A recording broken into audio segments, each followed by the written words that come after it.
All right, we are at 10 o'clock, so we will go ahead and get this meeting started. So it started off with General Counsel. Is there a quorum?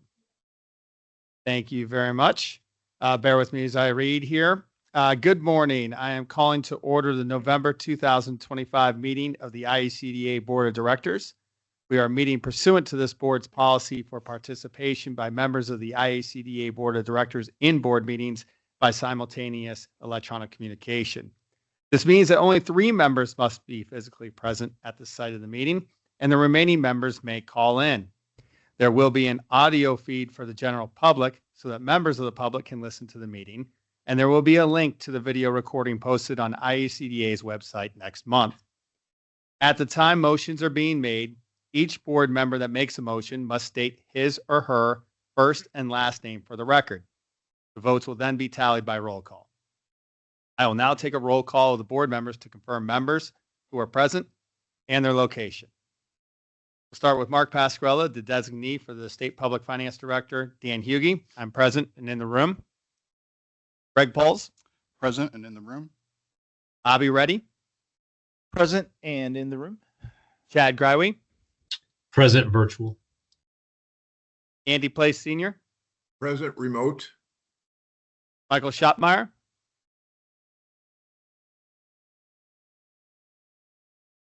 You on mute or?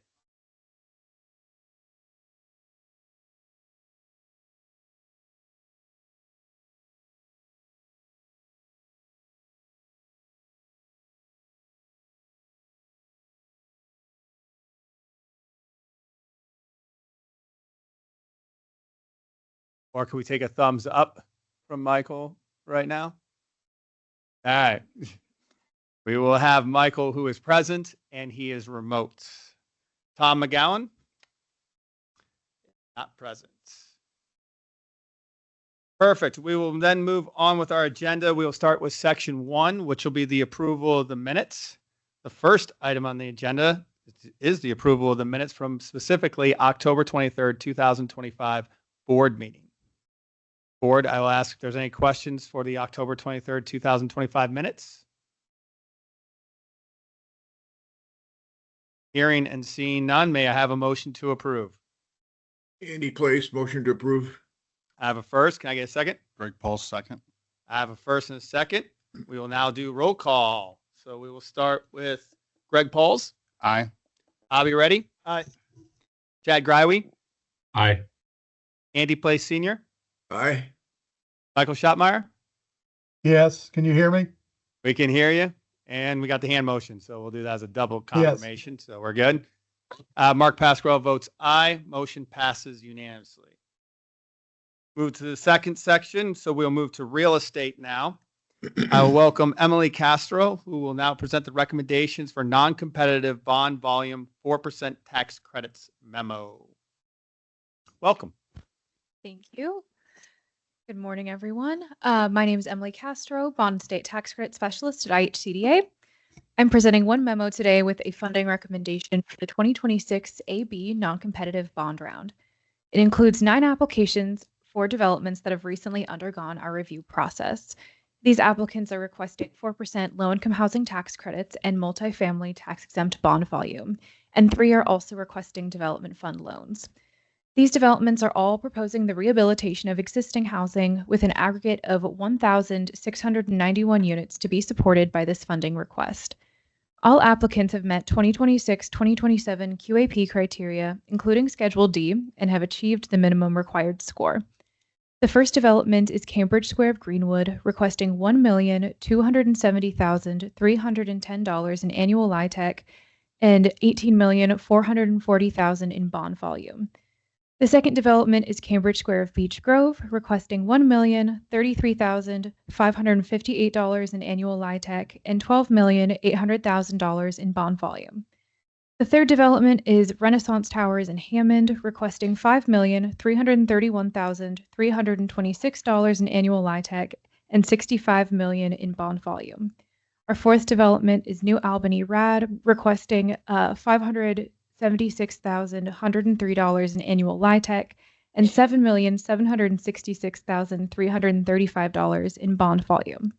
The The fifth development is Garfield Towers in Terre Haute, requesting $1,623,623 in annual LIHTC and $13,382,986 in bond volume and a $500,000 development fund loan.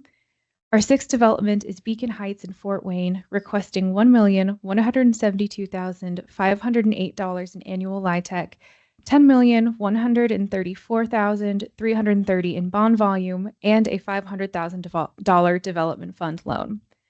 The seventh development is Folks Village in Terre Haute, requesting $1,768,975 in annual LIHTC, $13,027,137 in bond volume, and a $500,000 development fund loan. The eighth development is Stone Lake Apartments Phase 1 in Indianapolis, requesting $2,426,396 in annual LIHTC and $28,864,412 in bond volume. Our ninth and final development is Carl King Riverbend Tower in South Bend, requesting $2,426,396 in annual LIHTC and $28,864,412 in bond volume. Each of these developments has been described in greater detail in the development summary sheets attached to this memo for the recommendation, as well as the funding map. Staff recommends the allocation of an aggregate award of 4% LIHTC in the amount of $17,671,608, an aggregate allocation of bond volume in the amount of $200,615,197, and an aggregate award of development fund in the form of a loan in the amount of $1,500,000 for these 9 developments. I will now pause and take any questions you might have. The last one, Mhm. is that Carl King Riverbend or is that Stone Lake? The ninth one, the final one, should be Carl King Riverbend. Okay, and so that had a 4% of $2,468,809 Yes. and a bond volume of 31.2. Yes. Okay, and then the tables here of the 17,671,608 and the 200,615,197. Mm-hmm. Correct. Yep, that's all correct. And then the $1.5 million for development. Okay, perfect. I just wanted to make sure I heard that right. So then we've had a presentation, so I'll have any questions for Emily. Hearing and seeing none, then Emily, we're ready for your resolution. Great. Staff respectfully requests that the board approve the following resolution. Resolved that the board approve the following: an aggregate award of 4% LIHTC in the amount of $17,671,608, an aggregate allocation of bond volume in the amount of $200,615,197, and an aggregate award of development fund in the form of a loan in the amount of $1,500,000 to the 9 developments listed in Table A, as more particularly identified in the development summary sheets as recommended by staff. Perfect. Thank you. Board, we have a resolution before us. I will entertain a motion. I'll be ready. Motion to approve. I have a first. Can I get a second? Andy Place, second. We have a first and a second. We'll move to roll call. Greg Poles, Aye. Bobby Reddy, Aye. Chad Greiwe, Aye. Andy Place Senior, Aye. Michael Schottmeyer, Aye. Mark Pasquarello votes aye. Motion passes unanimously. Thank you you. very much.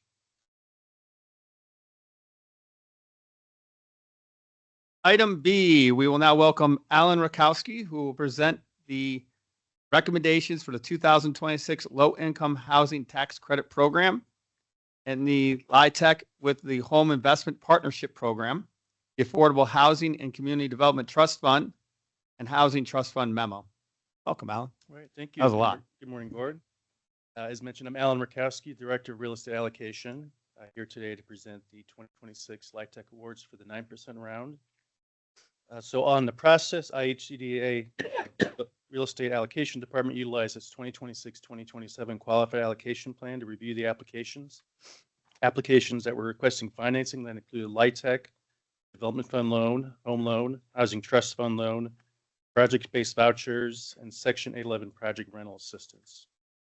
On July 28th, 2025, IHCDA received 42 applications requesting 2026 credits under the 2026 QAP. 42 applications went under self-scoring, and the due diligence process. The 42 applications were self-scored by the applicant and underwent the due diligence process, which includes financial analysis, technical review, market study review, verification of capital needs assessments for rehab projects, and a determination of final score. Applications requesting project-based rental assistance were reviewed for compliance with applicable HUD eligibility and underwriting. If during the due diligence process a concern or threshold deficiency was discovered, a letter was sent to the applicant requesting clarification or a threshold correction. Each applicant was given an opportunity also to comment on any scoring discrepancies that we may have had in our preliminary score sheets that we issued to the applicants. Upon the completion of the due diligence process, we determined that 37 applications met the 2026-2027 QAP criteria.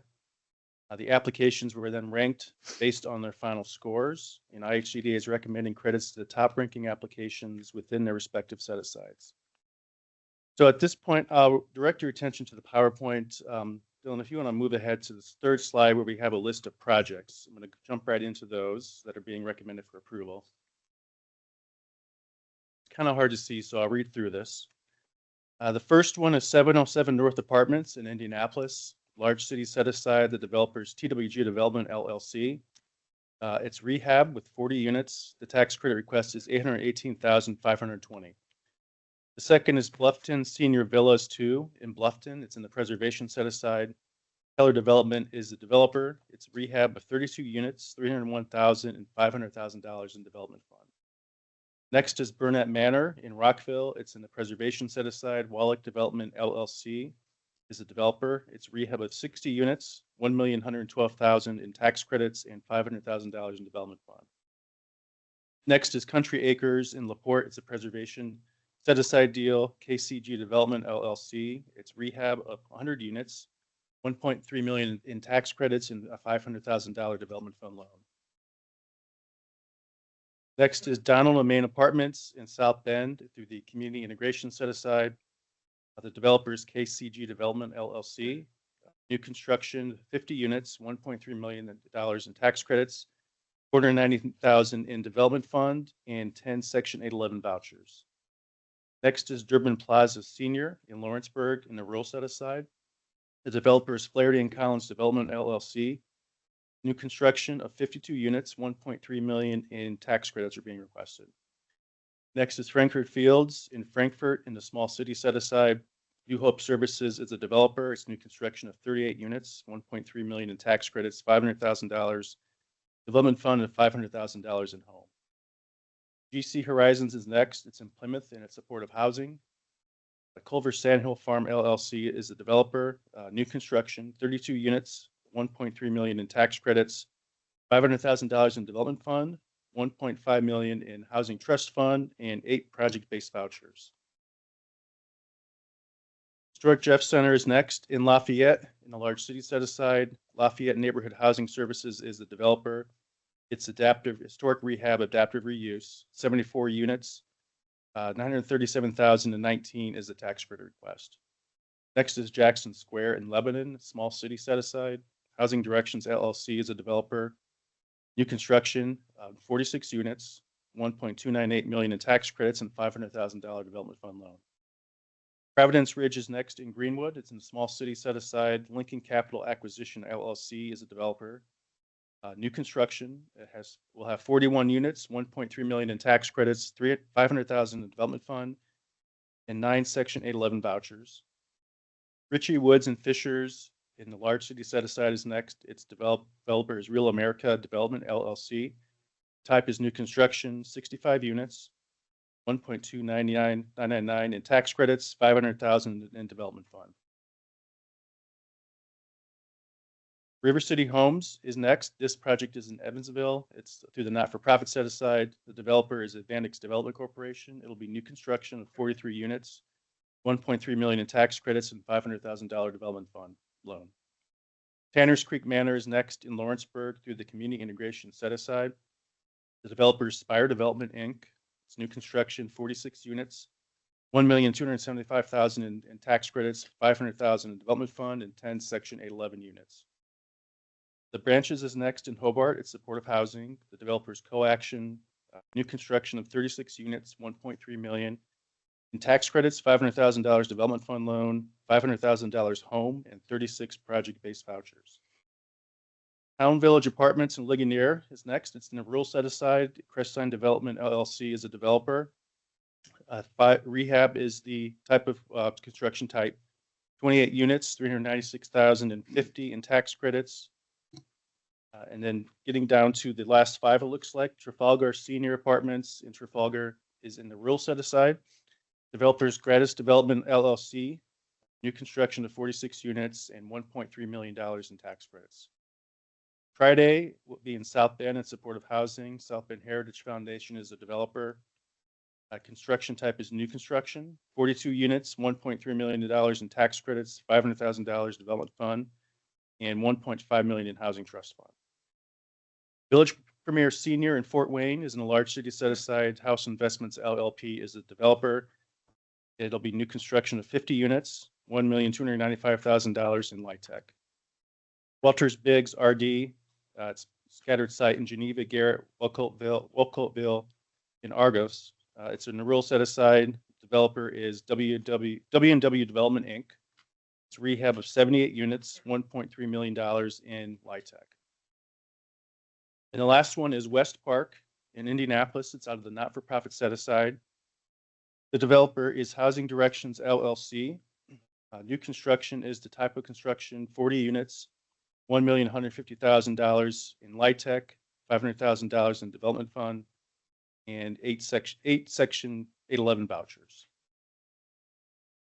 The next slide shows a map, so you see the distribution across the state of the 21 recommendations we have here today. Also in your packet, you'll find development summary sheets that provide detailed information on each of these developments, as well as denied summary sheets as attached as Exhibit C that list all the projects that are not being recommended. At this point, I'd be happy to answer any questions you might have. A lot of information. Board, do we have any questions for Alan? This is more curiosity, but like what, like a large city, small city, like what are the, it's like the, just kind of curious, like what constitutes a large city? Yeah, so small for city, or- large city, it's anything over 70,000 people or more. We classify small city between 10,000 and 69.99. As far as the ones who were declined, I assume there's been conversations with why they did not make it, things they could do better.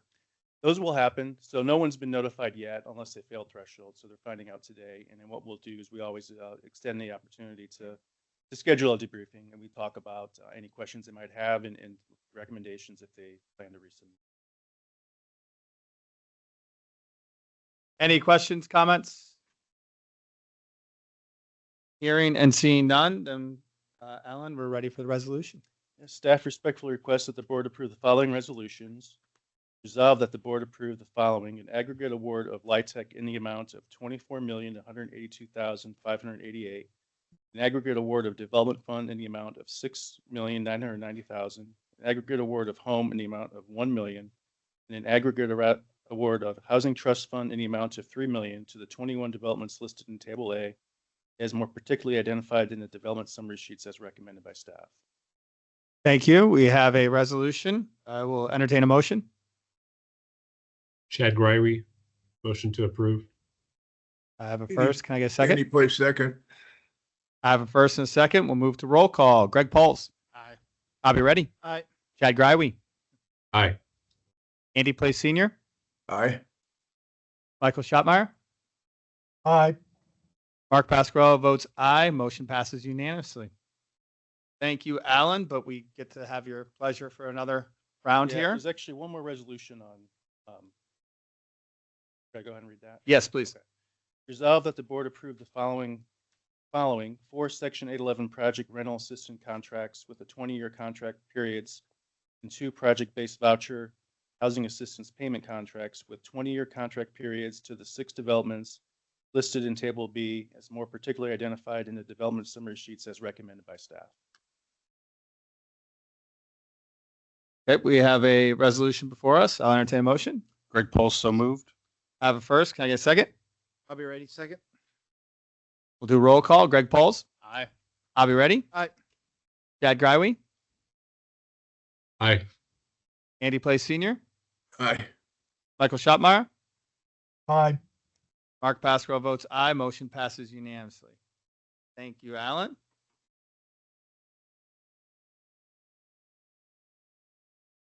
And then we're going to move here to C. And now we're going to present the 2026 Low-Income Housing Tax Credit Program, 4% credits and bond volume with the Affordable and Workforce Housing Tax Credit Program and the Affordable Housing and Community Development Fund. Thank you. So this is my second presentation. This is the round of the state tax credits that go with competitive bond volume. So the process is similar to what we discussed in the first memo. The real estate department utilized its 2026-27 QAP, including Schedule D1, to review applications that were requesting financing that included the 4% tax credit, tax exempt bonds, the AWHTC, which is the state credit and development fund. On July 28th, IHCDA received 12 applications requesting 2026 4% credits, AWHTC, and bond volume under the 2026-27 QAP. 12 self-scoring applications underwent the due diligence process, again, financial analysis, technical review, market study review, verification of the capital needs assessments for rehabs, and determination of final scores.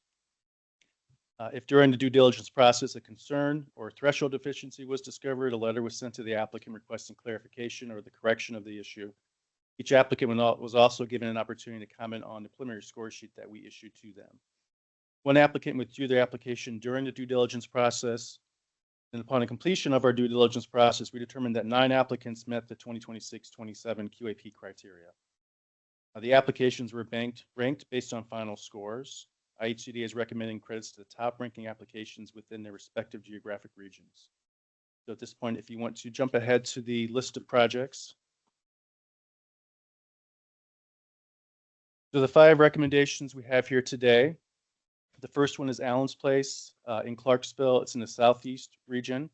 SoCare is a developer. It's new construction of 150 units. LIHTC request is $1,886,234, $1.2 million in state credits, and $13,928,500 in bond volume. The second one is Crawford Door in Evansville. This is the southwest region. The developer's House Investments LLP. This is new construction and historic adaptive reuse. 134 units. LIHTC request is $1,887,692. State tax credit is $1.2 million. Bond volume is $20,500,000 and a $500,000 development fund loan. Heritage Trails is the next one. It's in South Bend out of the Northwest region. Virgin Head Development LLC is a developer. It'll be new construction of 180 units.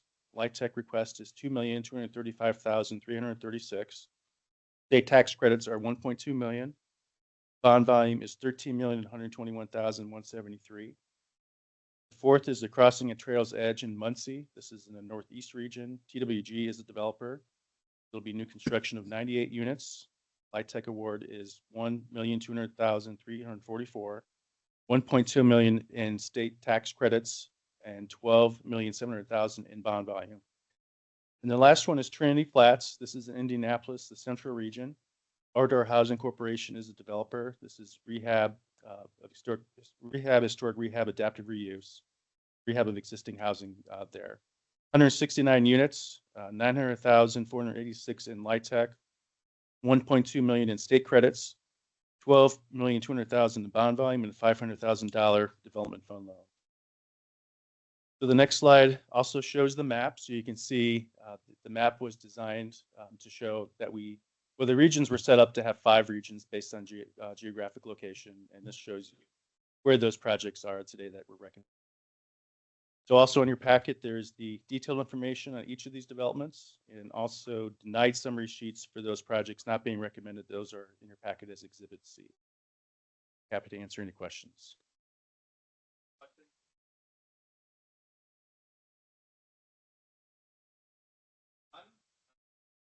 Okay. Resolved that the board approve the following: an aggregate award of 4% LIHTC in the amount of $8,099,092, an aggregate allocation of bond volume in the amount of $72,449,673, an aggregate allocation of AWHTC in the amount of $6 million, an aggregate award of development fund in the amount of $1 million to the five developments listed in Table A, is more particularly identified in the development summary sheets as recommended by staff.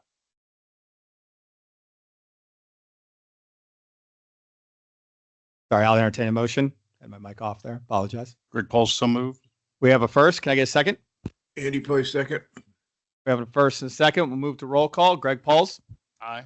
Abby Reddy, Aye. Chad Greiwe, Aye. Andy Place Senior, Aye. Michael Schottmeyer, Aye. Mark Pasquarello votes aye. Motion passes unanimously.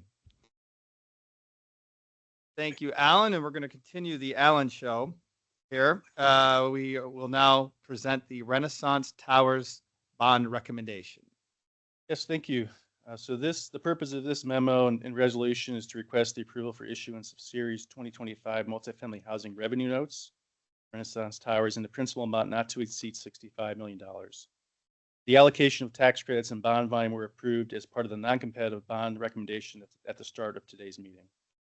The notes will be issued on behalf of Renaissance Preservation LLC, Indiana Housing Community Development Authority, serve as a conduit issuer for the notes, thereby loaning the proceeds to the borrower to finance the rehabilitation of its multifamily housing complex. The notes are backed solely by revenues derived from the development and will not constitute a debt, liability, or obligation of the authority or the state of Indiana. The borrower is proposing the rehabilitation of 450 units of senior and multifamily housing in Hammond, Indiana, with the authority serving as the issuer of the notes and additional approval by the board in addition to the approval of the allocation of tax credits and bond volume is necessary. So the recommendation is to approve the issuance of Series 2025 multifamily housing revenue notes, Renaissance Towers, pursuant to the resolution that's attached. Happy to answer any questions. Any questions for Alan? Hearing, seeing none. Ready for the resolution? Staff respectfully requests that the board approve the following resolution. Resolve that the board approve the Series 2025 multifamily housing revenue notes, Renaissance Towers, pursuant to the resolution attached hereto as Exhibit A as recommended by staff. Board, we have a resolution in front of us. I'll entertain a motion. I'll be ready. Motion to approve. We have a first. Can I get a second? Andy Place second. We have a first and a second. So we'll move to roll call. Greg Pauls, Aye. Abby Reddy, Aye. Chad Greiwe, Aye. Andy Place Senior, Aye. Michael Schottmeyer, Aye. Mark Pasquarello votes aye. Motion passes unanimously. Thank you. And we're now going to move to E, and we'll stay here with Alan, and you'll now present the Stadium Flats bond recommendation. Yes, so this is the last one I have, similar to the one we just did. This is the approval for the issuance of Series 2025 multifamily housing revenue bonds in the principal amount not to exceed $12,075,000. This was originally approved by the board in August of 2025. Similar to the other, IHCDA will serve as conduit issuer, loaning the proceeds to the borrower to finance new construction. Bonds are backed solely by revenues derived from the development and will not constitute a debt, liability, or obligation of the authority or the state of Indiana. The borrower is proposing a new construction of 92 units in South Bend. Again, with the authority serving as issuer of the bonds, the additional approval by the board is required in addition to the initial approval of the tax credits and bond volume. The recommendation is the issuance of Series 2025 multifamily housing revenue bonds for Stadium Flats pursuant to the resolution. Be happy to answer any questions. Any questions for Alan?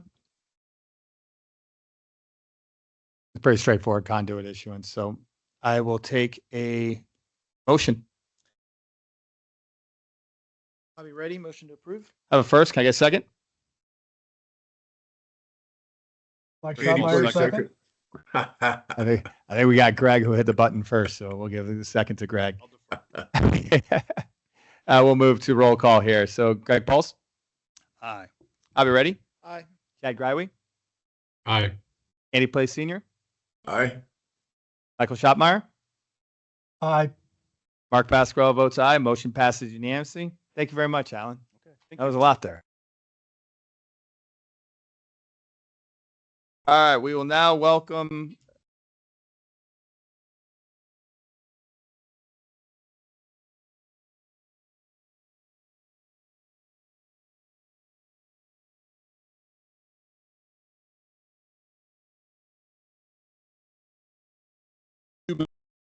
this morning. Before we dive into that, I just want to pause for a moment. I know Alan and Emily threw a lot of numbers and information at you during the quote Alan show. I want to put it into context. So if the board remembers nothing else from the last 30 minutes, perhaps these three numbers will stick with you. So all of us here today have just witnessed a record-setting board meeting for IHCDA. We have just funded the most number of multifamily rental housing projects and the highest amount of funding in one single board ever in the agency's history. So with the multiple memos you just approved, we have funded 35 new rental housing projects consisting of 3,461 units across the state.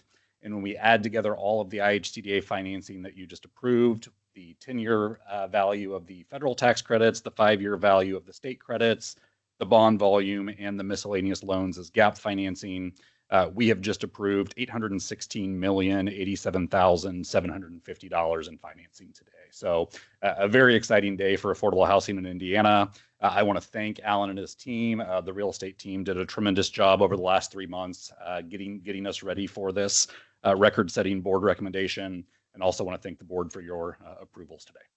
Well, I appreciate those many- comments. how I many think we units? have the easy part. I know it all happened in a half hour, but like you said, the work that's behind the scenes is ongoing and been exhaustive, but also I think the main thing I take away from that is the benefit that what we're providing for Hoosiers. I mean, especially housing's in the news constantly today about people being able to find affordable housing, and obviously what IHCDA does hits to that directly. So while yes, we appreciate the kudos, but in the end, the hard work and thanks goes to the staff. And of course, let's not forget the real benefit to the Hoosiers. That's the most important part. So thank you. Well said. Absolutely. And I think Mike was going to ask me to restate the number of units, 3,461 units.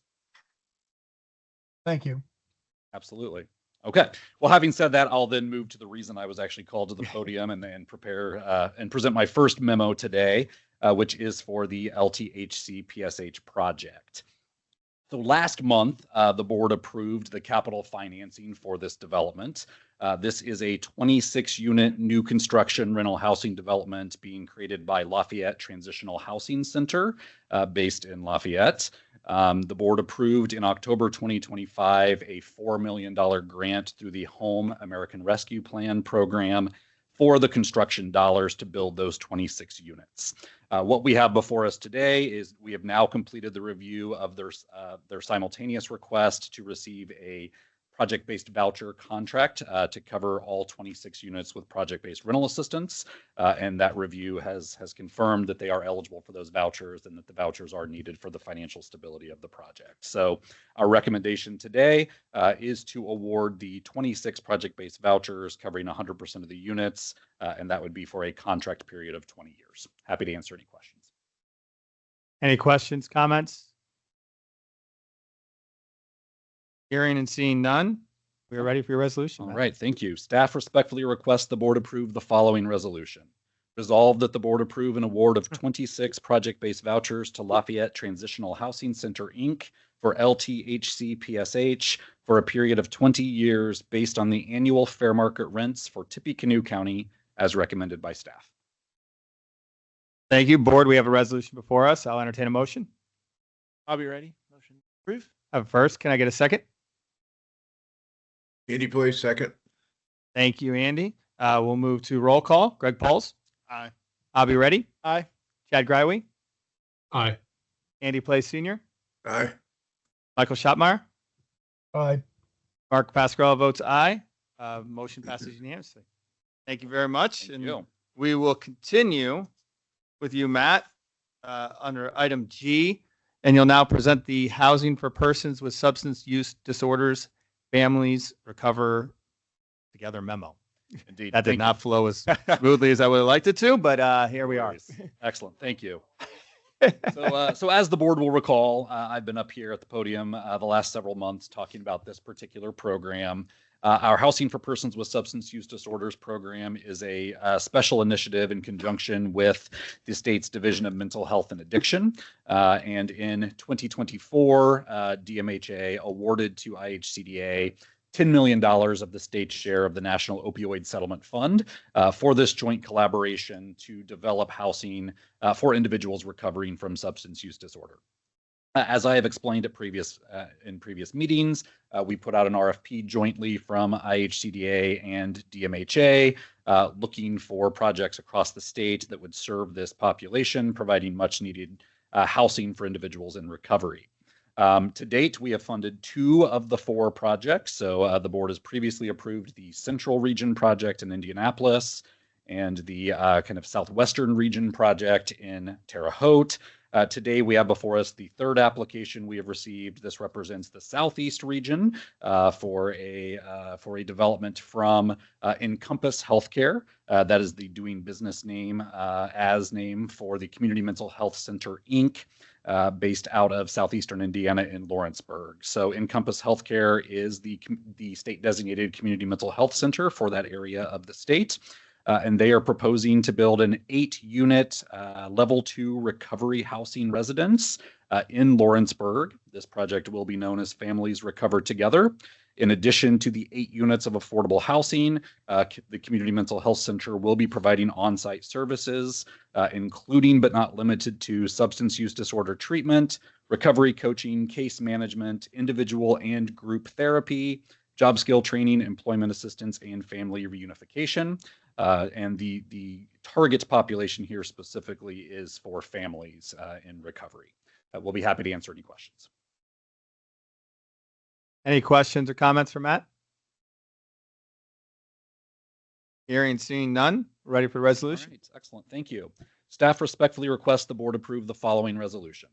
Resolved that the board approve an award of $2,500,000 from the National Opioid Settlement Fund in the form of a grant to Encompass Healthcare for the construction of 8 level 3 recovery residence units under the Housing for Persons with Substance Use Disorders initiative as recommended by staff. Thank you, Matt. Board, we have a resolution before us. I'll entertain a motion. I'll be ready. Motion to approve. I have a first. Can I get a second? Mike Schotmeyer, second. Thank you, Michael. We'll move to roll call. Greg Pauls. Aye. I'll be ready. Aye. Chad Greiwe. Aye. Andy Place Sr. Aye. Michael Schotmeyer. Aye. Mark Pasquarello votes aye. Motion passes unanimously. Thank you very much. Thank you, board. And we'll move to the last section here of real estate. And so I'd like to welcome Andrea Lynch, who will present the Home Buyer Award Recommendation, Affordable Home Matters and Affordable Home Matters Indiana Memo. Welcome. Good morning. 7 courses. I am here today to present the Affordable Award. This funding is available to nonprofits or government. They can request up to $500,000 moderate income, earning up to IHCDA application of bedroom single requested that IHCDA be eligible to request. In October, IHCDA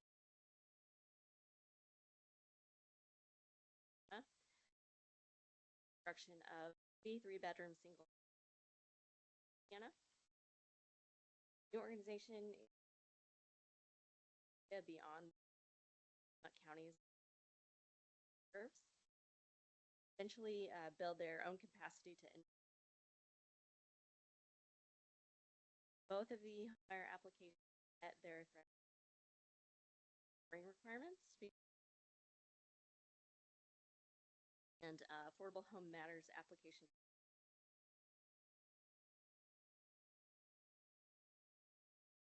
will increase key features of the home with a new number of units produced and the number of new certified through the Home Buyer Act. 6. Let's hear for any questions. Thank you for that explanation. Do we have any questions for Andrea?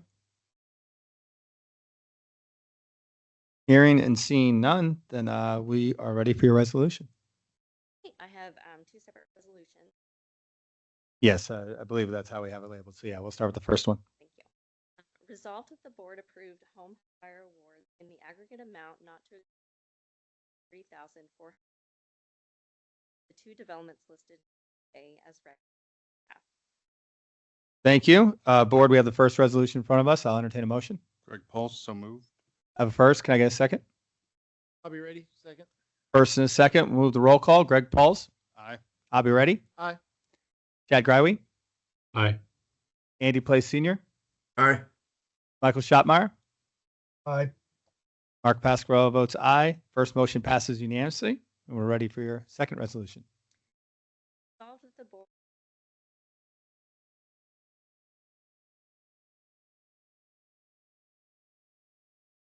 as recommended by staff.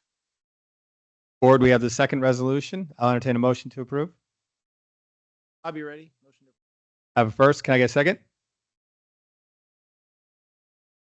Greg Pulse, so second. That's giving you the peer pressure. Yeah. We have a first and a second. We'll move to roll call. Greg Pauls. Aye. I'll be ready. Aye. Chad Greiwe. Aye. Andy Place Sr. Aye. Michael Schottmeyer. Aye. Mark Pasquarello votes aye. Motion passes unanimously. Thank you very much, Andrew. All right, we will go ahead and leave real estate and we'll go to the community programs where I'll welcome Samantha Spurchel, who will now present the Energy Assistance Program, LSP Administrative and Eligibility Outreach Funding Memo. My name is Samantha Burgle. I'm the Chief Community Services Officer at IHCDA. So to provide a little bit of background and context, IHCDA receives funding through the U.S. Department of Health and Human Services to support the Energy Assistance Program. We then subgrant those funds to 19 local service providers, or LSPs. As a note, 18 of those 19 are community action agencies. Our EAP season officially opens October 1st, and our funding awards from HHS generally follow the federal fiscal year, again opening on October 1st. We did receive our fiscal year 2025 award of $84 million. However, with the government shutdown, we have not yet received our fiscal year 2026 appropriation, which we would have received on or before October 1st. With that, we do anticipate then a shortfall in all of our EAP funding, but most especially our administrative and outreach and eligibility. We did hear from HHS this week that we should be anticipating a portion of our allocation. However, we do not have a specific date nor a specific number. We have run a lot of numbers and trying to determine how much funding we have left. What's in your memo was as of several weeks ago, and there have been some changes. We are currently anticipating a shortfall in administrative and eligibility and outreach funding of about $650,000 for the month of November for 17 of our LSPs. We are also wanting to ensure that these LSPs remain open so they can continue to accept and approve eligible applications per Indiana code. Individuals or households that qualify for EAP funds and they provide that utility with written proof cannot have their electric or natural gas utilities shut off after December 1st. With that, IHCDA has $2.5 million of hardest hit funds. This is an old Department of Treasury program that has now sunset, and we have funding and program income that has no federal nor state restrictions, nor is it encumbered toward any particular program or project. Due to the circumstances of the former shutdown and the need to fill the shortfall, we are recommending today utilizing these funds to pay for the administrative funding and eligibility and outreach to LSPs as an on-needed basis. IHCDA has begun to put together a policy, and so we do hope that we will not need to utilize the entirety of this fund. Our goal is to request allocation amounts on a month-by-month basis, and IHCDA will then review each request and determine if it is actually needed. I will pause there for questions. Any questions for Samantha? Go ahead, Michael. Are we framing this as an internal loan agreement out of these funds? I'm sorry, could you repeat your question? Are we framing this as a loan agreement internally for these funds to be transferred over, that they be repaid if the Fed pays us? If we are allowed to, yes, that is our intent. However, I cannot guarantee that we will be permitted by the federal government to be able to reimburse ourselves for this. But when we do get our terms and conditions, we will review, and if we can, our intent is to fully reimburse ourselves for any costs that we would utilize. And I also want, oh, sorry, go ahead. I assume then you'll report back to us, if we approve this today, you'll report back to us periodically until we work through this deficit that sort of, it appears to me, arises out of the government shutdown, correct? Yes. Yeah, I think one thing that we would definitely want is make sure that our IHCDA is seeking all or any reimbursements that can come from the federal government, just because it is due to their program. So I appreciate those comments, Michael. But I think for the board presentation, I'm looking at it like we can't guarantee what the federal government will do. So at that point, I would not go under the assumption that we will get repaid. I would be voting on the idea that there's a chance, and probably a decent chance, that the federal government will not reimburse us or allow it to be reimbursed. Correct. I would rather us presume the worst and hope for the best. Correct. And to put some context about the breadth and size of this program, to date, so again, we started accepting applications October 1st. As of this morning, we have 31,000 approved applications for energy assistance, and these are one-time benefits. So there are numerous households throughout the state who are utilizing these funds, and so this is a unique circumstance that we've never brought before the board before, and so appreciate the consideration and the seriousness of the request and the questions. Is there a resolution in front of us, or is this just an FYI? There is a resolution, yes. Okay, I based on Mark and I's comments, I don't see it in my material, so I'll listen. But I hope it's qualified to say what Mark and I just suggested. To the extent we can be reimbursed by the Fed, we will. And then I would add, it's probably not in there, that you report back to us on a monthly basis until this is resolved, or there's finality on this issue. Absolutely. And our intent is to only allow for the use of this through the EAP season. So the allowance of this fund would only go through April 20th of next year. And our hope is that we can get our contract from the Department of Health and Human Services within the next 4 to 6 weeks, and then from there shut off the use of this award.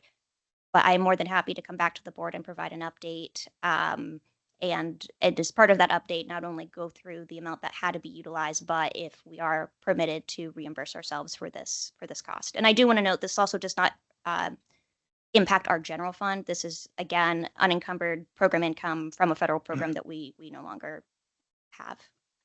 Yeah, and I hope at least Michael, correct me if I'm wrong, because I don't want to speak for you, but I don't think the questions or the ire from the board's coming at IHCDA. I think it's coming from that the shutdown happened. And of course, we're just trying to make sure that we're good stewards financially. And if we're able to get reimbursed, we want IHCDA pushing for it as much as they can, so that the way the feds can live up to what they originally had done. But that's what we're pushing for as much as we possibly. And I appreciate that. And we will certainly let our program officers know that. And we will continue to do our darndest to ensure that we can impact our own coffers. Okay. Any other questions or comments? Hearing and seeing none, then we have a resolution, or you're going to read us the resolution. Yes, thank you so much.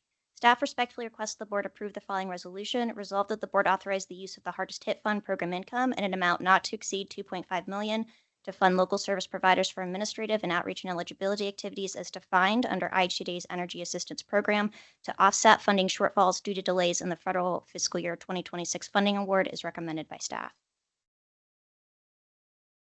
Board, we have a resolution before us. I'll entertain a motion.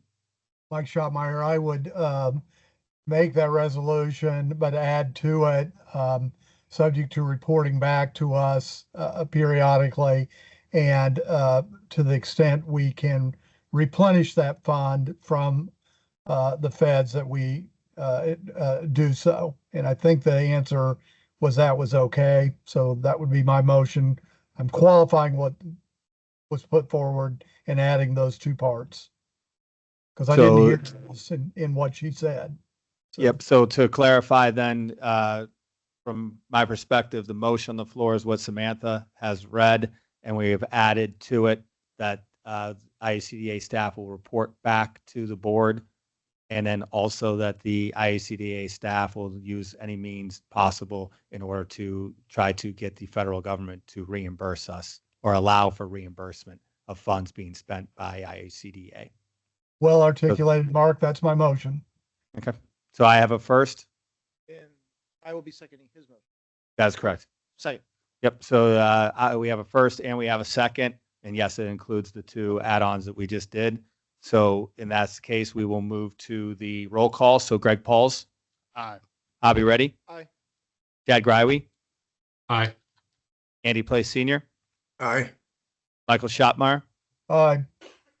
Mark Pasquarello votes aye. Motion passes unanimously. I appreciate Samantha and Michael and the board. I appreciate the due diligence that we're doing on this because this is obviously a very unique situation. Absolutely. Thank you very much. And I will make sure to report back and hopefully positive news. I appreciate it. Thank you, Samantha. That concludes the voting portion, at least as of right now, for the board. So we'll move to item number 4, which is the IHCD update, and I will welcome Executive Director Tom Pearson, who will provide for us the IHCDA updates. Thank you, Mark. Thank you, board. First of all, I'd like to recognize Emily, Alan, the rest of the team for their hard work and record volume that was presented today. I'd like to thank Matt Rayburn for his leadership because most of this couldn't have been done without Matt's leadership. So thank you, Matt. The other piece I'd like to recognize today is the front desk and scanning team. We have a small team here that goes, behind the scenes, but takes thousands of calls annually, calls and emails. They do an excellent job with their customer service. When people are greeted here at IHCDA, they're greeted here with a smile. And I'd like to recognize Elois Townsend, Nicole Biddle, Julia Newman Walker, and Alex Cooper. Thank you for your hard work and your effort. Lastly, I'd like to present to the board, IHCDA has promoted Brennan Gerard to CFO here at IHCDA. We went through the interview process. Brennan has been our comptroller since 2022. He has had clean audits, excellent job. He runs an excellent team in the accounting department and has expanded his role now to CFO. So I wanted to make the board aware of that. So that is my update for today. Thank you for allowing me to share. That sounds good. Congratulations. And thank you again to the team because as we stated earlier, I think it can't just be done or said enough. Obviously, all the hard work that goes towards Hoosiers and trying to make it a better place to live. So I think that's hopefully the real winners of all these discussions and promotions is really the end being the Hoosiers. So thank you. We'll move to other business. I do have one item I do want to mention as more just talking to the board. We do have an audit committee. In the past, the audit committee has been chaired by the Indiana Finance Authority. We had some discussions. I had some discussions with Dan Hughey.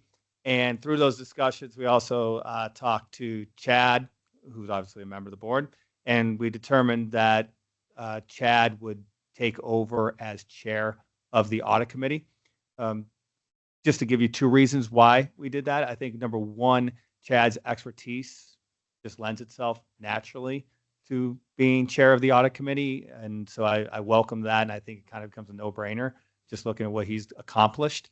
But I think number two, we've talked about on this board extensively. I know I've said it many times from this microphone that we value and view independent board members as being very imperative to the success of IHCDA. And one of the things we could do and demonstrate that as well is to put independent board members also in leadership positions. So I welcome Chad. I'm very excited about this. And I think that the audit committee will move forward and be in an even better place. So I appreciate it, Chad stepping up. But I just want to let the board aware of that. With that being said, I don't think we have anything else. Is there any other business I should be aware of from the board? Hearing and seeing none, then at that point, we can adjourn. I believe we're at 10:54, no vote needed, correct? Thank you very much. Thank you, everybody, and congratulations to the people.